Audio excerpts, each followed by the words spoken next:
Hey everybody, how's it going out there? Hey, what's going on? This is Solar Gray from Back in the Deck Productions, and welcome to How We Roll. This is very much a deep and personal show for me because, well, let's face it, I'm kind of telling my story at first, but we're going to have the stories of other people coming up in the next couple of months. So happy Tuesday, everyone. As I was saying, I am in pain right now because of that. But I'm Solar Gray, the cinematic sorcerer, and man, am I still just a bit tired from, well, I had a really big weekend. I went to the D&D live event that was put on by Wizards of the Coast, and man, good people. Will I have pictures? Not on this show, but we'll talk about it a bit later. But I want to thank you guys for showing up. And seriously, I want to thank the good response I've had from you guys out there in regards to this show, because I didn't think that my story was that interesting, but then I lived it. So there we go. And I'm glad that I'm not alone in a lot of my experiences. So with that, let's get some of the stuff out of the way first. If you're watching this, please, do that thing down there where you like and subscribe and all that jazz. Like, subscribe, hit the little bell, hit the notification thing, all that stuff. If you really like what we're doing here, well, I should be doing this to some music. There we go. If you really like what we're doing here, I appreciate that so greatly. And please feel free to hit up our Patreon at www.patreon.com/BID_P. And super special thanks out there to one of our major patrons by the name of Paul Mansfield, who has joined the tier that's high enough to have his name mentioned in every show that we do. And between YouTube and Twitch, we're live casting 4 to 5 days a week, or 3 to 5.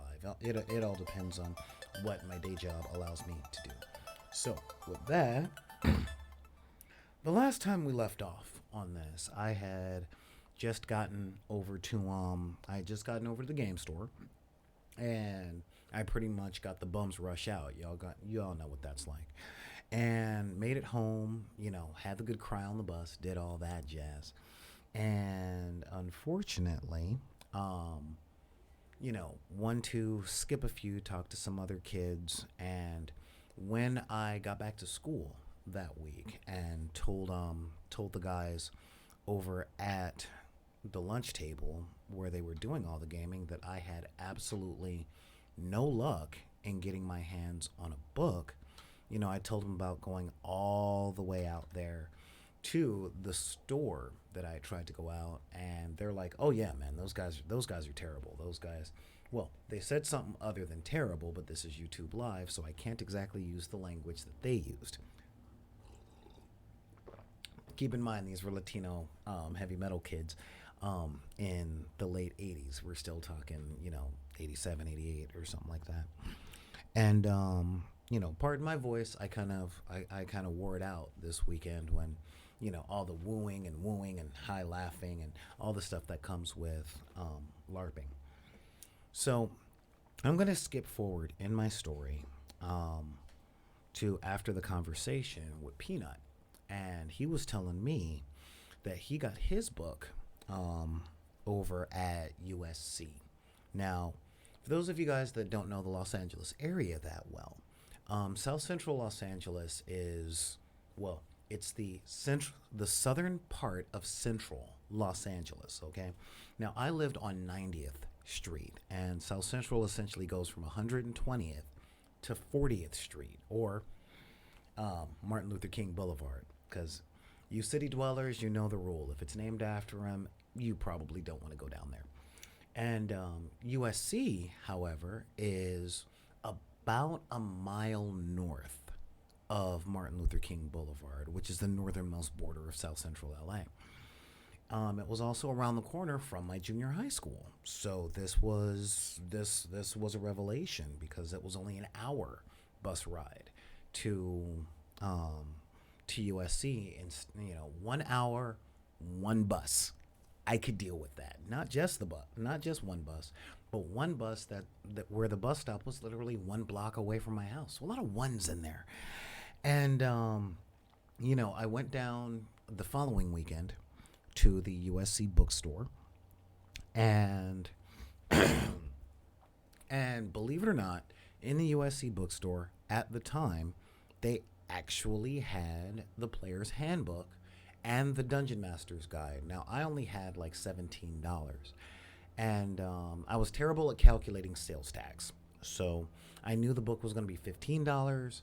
I had managed to save up and beg and borrow and steal and all that stuff to get 20, so that I could catch the bus down there, grab the book, maybe get something to eat, catch the bus home, especially with the old transfer trick that we used to use. You buy a bus transfer from one bus, and then you'd walk to another line, and you would use that bus transfer, which was only a quarter more than the bus, and you'd hop the bus home. So I could go from Figueroa all the way to USC, and then walk up to Vermont, and then catch the bus back, for about $1.50. So $1.50 from 20, $17, or $15 for the book, plus whatever sales tax was at the time, and maybe, get like a burger from Jack in the Box or something sometime in between there. And believe it or not, that particular quest went uneventfully. It was pretty easy. I went down there, and I never thought, one, I didn't know that universities had bookstores. I was 12. I'd never been to a university, and no one in my family before me actually went to college. So that was a piece of knowledge that I wouldn't know about. You know what I mean? And but I managed to get it. I got the black book with the big demon, idol with the little adventurers down there, and hang on, let me just get the picture here. I should have did this. Advanced Dungeons and Dragons. Yeah, because back then, it wasn't even like a matter of, are you playing Dungeons and Dragons? Are you playing Advanced Dungeons and Dragons? Are you playing AD&D? Blah blah. No, it wasn't even a matter of that. It literally was. It literally was just. It was literally just D&D. And when I got there, some college kids were looking at me like I was kind of made of cheese, because I was a short, smelly, fat kid walking in to a bookstore at a university. But I finally found the book. I'm like, okay, yeah, what was up with that? And I found the book. And as I was reading the book, I noticed something interesting on my ride home, which was it had a cool little story in the beginning, and then it went into all these directions, and I did not understand what I was watching, as you will. It was it had rules, but again, I was still within the mindset of like Monopoly and Sorry. There were board games and stuff. And I turned to the chapter about character creation, and it said that I needed a bunch of D6s, but I kind of skipped over that what is a role-playing game part of the book. And so I'm turning back and forth and back and forth and back and forth in the book on the way home. And I managed to stop by Irene's liquor store, because I passed it up on my way home from the bus stop. Sorry, I went Vermont, walked down, then walked back down Figueroa. It's been a while, guys, so I'm older than I look. Anyway, and I managed to spend my Jack in the Box money on like 5 pairs of 6-sided dice. Because that's what they had. I mean, it was, like I said, my mind was blown when I found out that dice came in more than cubes. I'm like, what is this? 10 side, 8 side? What? Just, and but 6-sided dice. Hey, I grew up watching people play dice on the corner all day. 6-sided dice were super easy to get in what we called back then the ghetto or the hood. Um, but I didn't know at all where to find any other dice except for the store that I talked about in episode one. And I tried putting a character together, and it was the act of putting together a character was fun because I got to roll all these dice, right? So I'm rolling the dice and I put all this stuff in, and I didn't understand a couple of the stats, okay? Because I knew what strength was, but I didn't know what dexterity was. So it was reading this book and then straight to the dictionary, and and constitution. I'm like, what? My character knows how to read the constitution. Okay, I guess I'll put stuff there.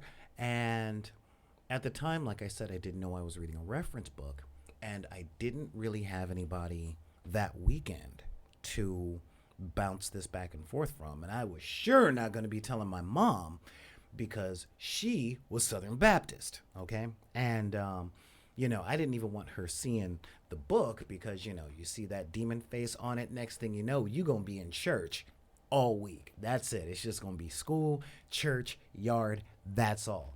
Because this was right at the tail end of Satanic Panic, the dark days that we don't talk about, where people literally thought if you played tabletop role-playing games, specifically Dungeons and Dragons, you would end up worshiping Satan. And I don't know how the logic goes, all right? It's just a thing. The logic goes that way.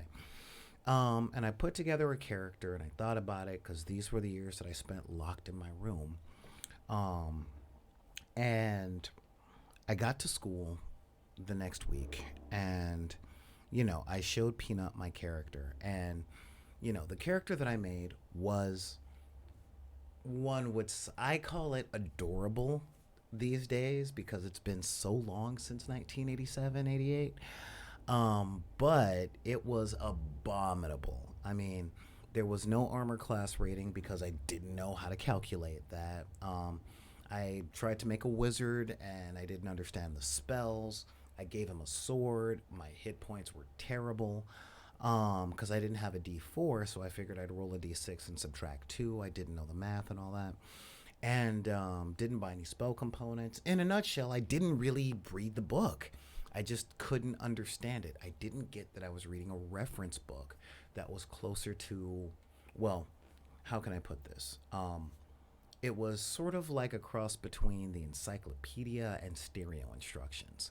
Okay, that's really what it was. And I tried doing what a lot of people do when they pick up a book, which is start at page 1 and keep reading. And that's not really the way that you're supposed to look at a role-playing game, as it were. Since then, a lot of role-playing games have tried to fix that and make your components in order of importance as it were. So it's a lot easier now in 2019 to read a role-playing book and understand what you're looking at. But back then, yeah, all I gotta say to you old schoolers out there is 2-hit armor class 0. I didn't understand when to roll high. I didn't understand when to roll low. I didn't even understand where to get dice because those actually weren't available at the bookstore at the time. So, and there were no toy stores. We had Korean-owned swap meets that didn't have any of this stuff. Believe me, I checked. And I showed Peanut, and he laughed out loud. And I started wondering, like, do I really want to play this game? Everybody keeps laughing at me. This is not cool. And he told me, like, I could give him a call that weekend because we lived not extremely far apart by adult standards, but if it's more than 2 blocks away and you're 12, it may as well be across the ocean, up a mountain, and underneath a dragon portal. You know what I mean? And yeah, and he was like, yeah, you can't play this character, and we don't have time to show you how to make your character because lunch is only so long, nutrition is only so long. So that was it. And so I gave him my number, and sure enough, oh yeah, sorry, I gotta say, hey, what's going up to Nerd Soul? If you guys haven't checked out his channel, you really should. So that weekend, Peanut hit me up, and he walked me through creating a character, and it took 3 hours over the phone. That was a special struggle in and of itself because I had older brothers and they were waiting on calls from girls. But my mom actually let that go because I was on the phone and I had pen and paper in front of me at the time. So it looked like I was doing homework and I wasn't going to tell her any different. I mean, let's face it. But in my neck of the woods, people were just happy that, a little black kid was reading. You know what I mean? Um, and my mom, bless her soul, has always been more progressive than most Southern Baptists. But this episode is called Learning in a Vacuum because the first part of this story was really the difficulty I had going into this thing new without any, what's the term I'm looking for? Without any real guidance. I had no one to show me what I was doing until Peanut called. And this is a very daunting and scary thing in any endeavor, not just gaming. You're going into this new thing by yourself and you're like, hey, I want to get this thing. And that was where I learned expectation management. There's a lot of people that want to try a whole bunch of stuff. Like you pick up a guitar for the first time and you want to sound like Steve Vai or Yngwie Malmsteen, and chances are you're going to sound like Sid Vicious after he's had a really bad day. God, I'm old. Anyway, or the first time you sit down and you try and pump out a few rap bars and it's not even as coherent as Mary Had a Little Lamb, you know.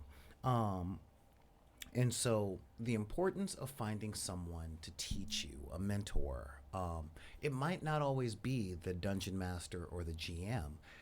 Most of the time it's another player, but there is an importance to having someone to show you the way. And most people, with this gatekeeper mentality that's been going on lately, a lot of people are like, no, I just kept doing it until I got good. And let's face it, that's not the whole thing. Somebody showed you a tip. Someone gave you a code. Even if you got it on the internet in today's, like, I'm trying to do for some of you guys out there, and there's loads of different internet videos to teach you pretty much any skill you want to learn. But there is one thing about learning this stuff in a vacuum, and by this stuff I mean tabletop gaming, but it extends to anything that you do in a group of people, because people dynamic, social contract, that's a set of skills, and those skills always have to be cultivated, cultivated and practiced. Okay, and you can't do that alone. You can't do that by yourself.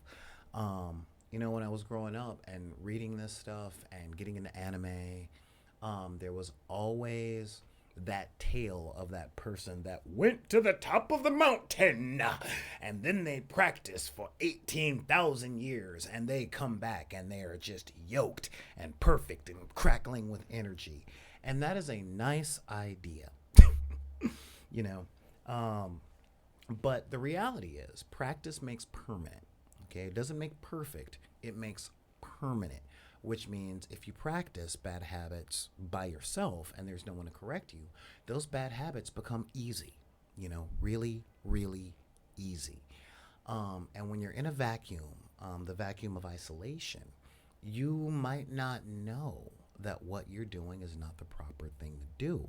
So when you get back into the social dynamic, you're confused, or there's a big thing that happens, and this happens at gaming tables all over the world. Okay. And fortunately Peanut walked me through it, and he let me know flat out, nobody in his group, in truth, nobody in his group, very few people that he had access to even understood what THAC0 was, or to hit armor class 0. But his group had agreed that they were going to do a different way of determining hits, and that worked, because the point of the game was to play and have fun and not spend 100,000 hours doing research just 100 hours of doing research. And um, so we made the character, and they let me in to, their lunch table, and that's what they were playing, that's what they were doing. And it was actually really cool. Um, I sat down and I realized that this was just playing pretend. This was also acting. And when I was a kid, I really, really wanted to be an actor. So I was doing voices, I was doing, all these dramatic gestures. And, eventually I had to leave the group because I was a little too weird and my character got killed. And I didn't mind that my character got killed because, well, okay, I minded, but I didn't really want to make another character because it took hours, hours and hours, and I didn't know what I was doing by the end of the phone call, but I was just so focused on wanting to play. Um, and that was pretty much my gaming for the next year. That was pretty much all the gaming I could do for the next year. But by summer, by summer, Peanut gave me a call, and he let me know that there was a different gaming group that I might be more suited to down in Hollywood. Um, and I hit that group in Hollywood, but that's a tale for another day. The primary thing on this though is my first experience, I got hit by gatekeepers, and when I finally got around to playing a game, I had fun, but that fun was completely dependent on someone letting me in, someone showing me the way, and a group being patient. Um, and that was my gaming thing as a player. Now, over the course of the next few months, after that whole thing, I read that book. I poured into that book, and I was never good at taking notes, but I do understand just the way that I learn as a person and always have, that if I write it down and say it out loud, I tend to be able to understand it a little more. And that is how I spent the next few weeks after school. Now, make no mistake, my mediocre grades dropped to below mediocre.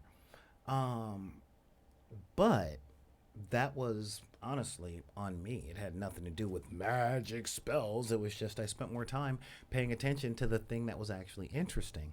However, my English grade increased because I'd become a better reader and I'd become a better writer, which was interesting to me at the time.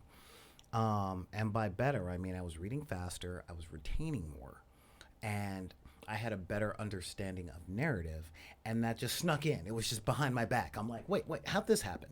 You know, because God knows I wasn't doing the required reading that they had. I was doing this D&D stuff. Um, and I poured over that stuff because I wanted my friends that could play with me, the ones that were on my block, the ones that I played pretend with, um, you know, on days after school and all that stuff. I wanted them to have this experience, this storytelling experience. And that is an interesting thing. Now, this is kind of leading into, I guess you can say, not a cultural schism, but a cultural offshoot, okay? Because when there is something that's not innate to your culture and you are that trailblazer, that pathfinder, that explorer that says, I have gone into the realm of this unusual niche and this is what I bring back. Translation is always going to be off. Always going to be off. But I transferred what I learned in a vacuum to my friends that were there. Was it Dungeons and Dragons as was written in the book? Nope. No, it was not. But it was role playing. And we spent a lot of time comparing stories, comparing characters. And this is an interesting thing because imagination is something that has to be cultivated. And when I was a kid, everybody on the block watched a lot of TV. Back then, it was like Knight Rider and Voltron, and you know, even in the '80s, we did what gamers do today, which is create characters and scenarios based on our favorite properties. You know, um, you know, my friend Edward wanted to be Lion-O from Thundercats because he was all buff and had a sword and he can do all that stuff.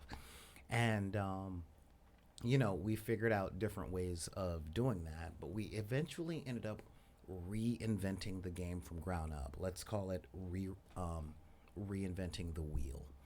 And this is one of the things that happens when you learn in a vacuum without a guide. Okay. Now, I did all that stuff to the best of my ability, and we had fun. But when I went back into gaming circles, I still didn't know the rules to D&D.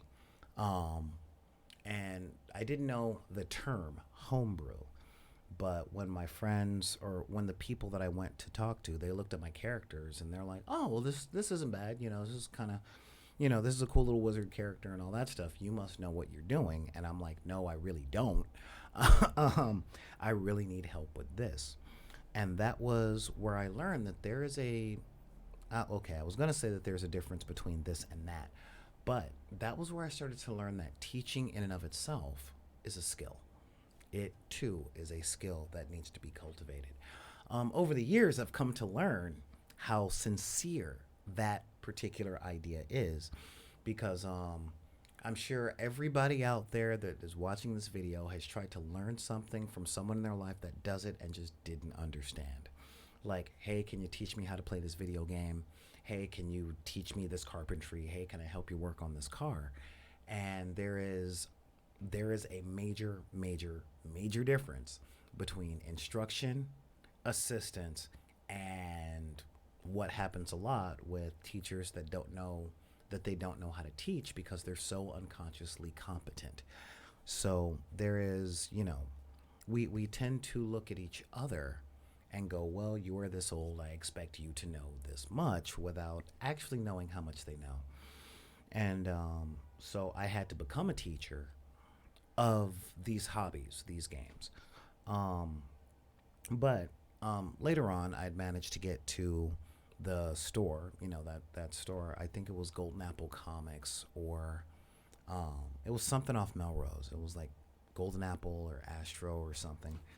And I met up with some people that were there via Peanuts Go Ahead, and we went to one of their places, and I was just weirded out because I'd never been invited into somebody's house before, like a stranger's rather. Okay, and and a couple of them noticed that I didn't know what I was doing, but I was still good at the role playing aspect. You see what I mean? I was playing the parts. I was doing improvisations. I was coming up with good ideas. It's just my numbers on the page didn't quite work. And one of them helped me iron out my character. And some of them were munchkins or twinkers, so they had really good character builds, and they were trying to show me how to get the numbers to line up so that I would succeed at the stuff that I did. And that was another time where what's the term I'm looking for? The ancestral cultural differences started to rise. Because these characters were from the Hollywood area and from the Valley, and they weren't from my neck of the woods. Okay, they didn't even really realize that I'd come from gangster territory because I never spoke that way. But what isn't known about disenfranchised areas is vast. It's very vast. More to the point, if you come from a franchised area, if you come from a place where there are decent things, or where if you come from somewhere where the lowest standard that you live by is a Target, or at the time a Kmart, and you have things like Stater Brothers or something like that, if that is the lowest tier that you've ever known, then meeting someone from below that is just mind blowing. You see what I mean? And their minds were blown, and they're like, so is this why there's not that many black people that play RPGs? And I told them what I had to go through just to get the books, and they were, they were enlightened at that point. This was kind of an eye-opening thing. And there were one or two people in the thing that just didn't want me there for reasons. Um, I say reasons because I don't know if it's because of the color of my skin. I don't know if it was because they were being gatekeepers and just didn't want any new people at all in their new group. I don't know. I really don't know. To this day, I don't know. But I only had 3 sessions with those guys. But Peanut told me that I could keep my character and I could take it to different games and do all that stuff. After the character died, he's like, it doesn't mean he's dead forever. We're not burning the piece of paper. So, I kept some of the gear and I just kept taking it around and taking it around and taking it around. And eventually I think it got up to like 6th level. Because way back in those days, man, yeah, experience was a little bit draconian, and wizards were hard. Wizards were really, really hard to play. They only had a D4 hit die. But the guys in Hollywood actually showed me, they kind of cobbled together a full set of D&D dice out of their Crown Royale bags. And I'm like, oh, I got a bag like that because my mom drinks my mom drinks a lot. And, so I had acquired a dice bag from my mom's liquor cabinet. And these guys cobbled together my first set of dice, which is why I do that now. And I give them away to new players because that was where I got my first set. And honestly, by that point, a couple of years later, from going from gaming group that I could find to gaming group that I could find, we're talking hours and hours and hours and hours and hours and hours on buses. And it was cool because I got to learn the greater Los Angeles area by bus and by street, which is why I never get lost in my city and I can give really good directions because I went all over the place. And by then, I'd gotten into counseling for alcohol and drugs, and the only places I could go had local stuff, or locally didn't have what I was looking for, so back on the bus. So I spent a lot of time on the bus reading and going through roles, going through dice systems and stuff like that. And I found like a couple of gaming groups in Torrance, which is south of the valley. And they were okay people. But everywhere I went, people were surprised that a black kid wanted to play D&D. It was jarring to me because I'd always known that I was culturally different or that I was physically different. But when you grow up in the vacuum of your own culture, as I was saying earlier, that is the lens by which you view the entire world.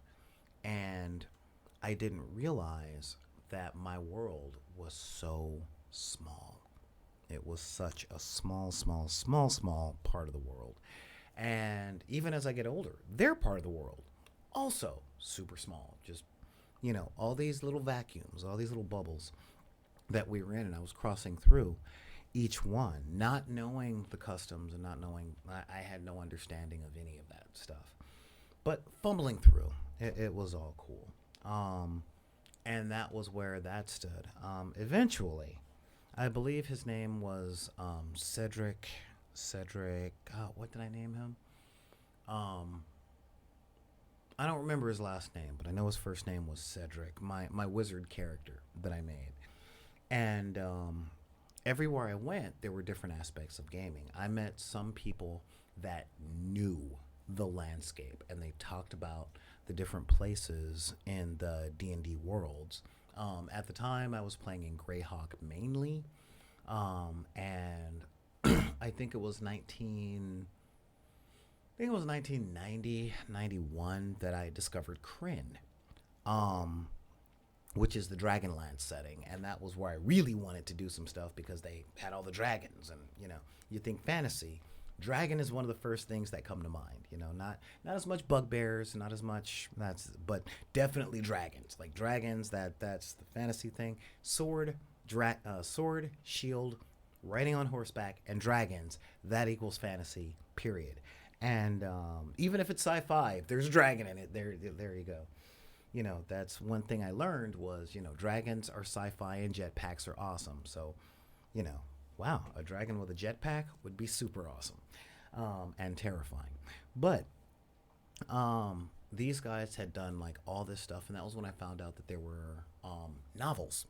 The Dragonlance novels, the Dragonlance from Hickman and Weiss, the dreams of the dreams of season something else, because there were like 6 of them, I believe. And I think it was Dreams of Winter Twilight, you know. Um, yeah, the Hickman and Weiss ones. And yeah, it was fascinating to me that there were novels and all that stuff. And in one of my gaming groups in, I believe, the South Bay, they pointed me over to Walden Books at the Del Amo Mall, which was another 3-hour bus ride. I mean, that was the whole thing. But it was at a mall, and the mall that I went to didn't have a bookstore. That was the Hawthorne Mall back then. And the places that sold books, let's say there was a lot of copies of the autobiography of Malcolm X. You dig? But when I got to Torrance, there was a store called Walden Books. There was a Walden Books and a B. Dalton, and they had practically everything I was looking for. And so I spent a lot of time at that bookstore. I spent a lot of time there. Um, you know, Picking up I had to make the choice. Do I buy the paperbacks of the fantasy novels, or do I get the gaming books? I picked the novels because I wanted a better understanding. And in school, we had to read The Hobbit that year. And this was my first time through Lord of the Rings. And let's face it, if it's in a school environment, it's not going to be interesting to most middle school kids. I'm sorry. I'm sorry to tell you. That's the whole thing. It takes a really, really good teacher to make it interesting, but most administration and state funded mandates kind of suck the interest out of it in the name of funding. And, reading the books, doing the book reports, getting in trouble if you didn't do the book report properly, putting yourself up there to show how much of the English language that you could speak in relation to how much you could write. I mean, it was just a whole big mess that took the interest of the story away. But I was reading these books. Hang on, Dragonlance novels. That's what I'm looking for. Yeah, Dragonlance novels. Again, way back. There we go. Yeah, Dragons of Autumn Twilight. It was always Dragons of. It was all the Dragonlance novels back then were Dragons of Seasons, Time of Day. um, yeah, there we go. Yeah, from Hickman and Weiss. I mean, we've got things like Dragons of Spring Dawning, Dragons of Summer Day, Dragons of Winter Twilight. Just the never-ending adventures of Tanis Half Elf. And I never thought about oh my God, these things can interbreed. There could be like a half elf, half human, half dwarf, half human. And these are some of the things that opened up my head to a lot of these concepts. But it was a hard road to get there, and hours and hours and hours and hours of bus riding. So that is seriously one of the big things that came down to making me a gamer, and some of the hoops that I had to jump through. Next week, we're going to talk about how, as I got older, it became difficult to be a gamer in a lot of gaming circles because there was no alcohol, no drugs. And how sobriety actually became a difficult thing as I got a little further, specifically high school, and the fact that my high school friends were drinking and smoking pot, and then there I was. But we've going on. Couple of quick announcements. I do want to thank everybody for showing up, and yeah, and I'm glad that you guys tuned in. Many shout outs to the people that are here. I had to cut this episode a little bit short because I'm hosting the Back in the Deck presents the Magic City Games and Comics Dungeons and Dragons Guild classes, and these are symposiums. I cute.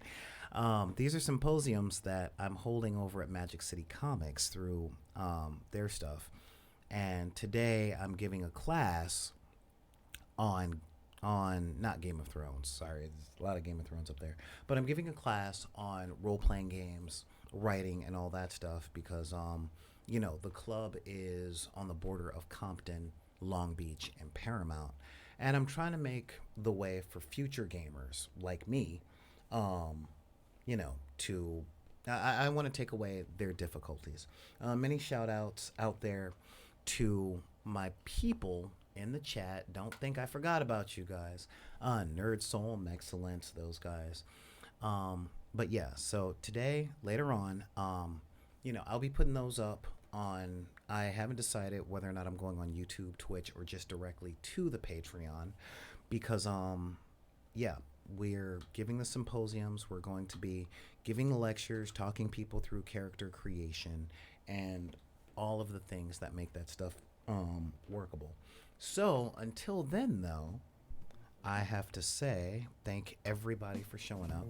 And if you want to get a hold of us, I would appreciate that. And you can reach out to us at backinthedeck@gmail.com. You're already on the YouTube thing. Don't forget to push like and subscribe and all that stuff. Join our Facebook group, Deckers on the Book. Check out our audio archive over on SoundCloud. And of course, make sure to follow all of our social media at Back in the Deck. That's at BACKINTHEDECK. And you can find us on Twitter, Instagram, all that other stuff. So thank you guys for tuning in. Thank you guys for hitting all that stuff. I apologize for the low level of energy and the lack of wacky voices today. I'm really exhausted from this weekend. But hopefully I'll see some of you guys over at Magic City Comics and Games in Paramount for the symposium. If you show up, bring your pen and paper because there's a lot of stuff that goes along with it. And until then, if anybody tells you guys that you can't have the hobbies you like because of the circumstances of your birth, be it race, religion, creed, gender identity, sexual orientation, your disabilities, or your budget, because I grew up poor myself, you just tell them that we said to take all those cards they're pulling and put them back in the deck. This is Solar Gray, the Cinematic Sorcerer, saying see you guys, and check out our Twitch channel and all that jazz. Thanks a lot, guys. We'll catch you guys later.